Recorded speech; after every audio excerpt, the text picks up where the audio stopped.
Hi guys, and welcome back to How to Maximize. For today's video, I will show you how to add testimonials to a Wix website. Once your Wix website is already loaded, the first thing you need to do is hover your cursor over to the left side. In here, we will be adding elements. This one over here, the one that says plus add elements. All you have to do is tap on it for the first time. Once you're already here, a window should now appear. Now use the search bar to make things easier to navigate on the website. Once we are here, we are going to be searching for testimonials. And then there will be a testimonial strips that you can add to the website.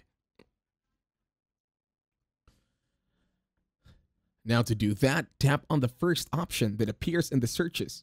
In here, it will look like this. This is an example of the testimonials.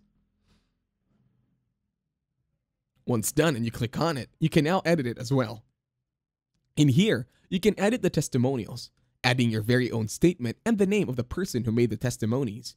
And then, you can also add images. But before that, let's kinda put in the details as of the moment.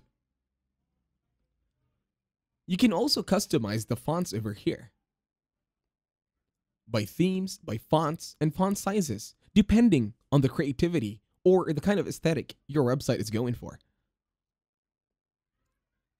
Yeah, it's that simple. So it's all up to you right now. And by this time, go ahead, take your time. You can really customize this any way you want. It's your own website after all and your own business. In here, you can even add bold letters, italicized letters. You can even change the font color if you want to. It all depends on your creativity, once again. And make sure the aesthetics are in line with your marketing. And that's it. Thank you very much for watching. Please leave a like, share, and subscribe to the channel.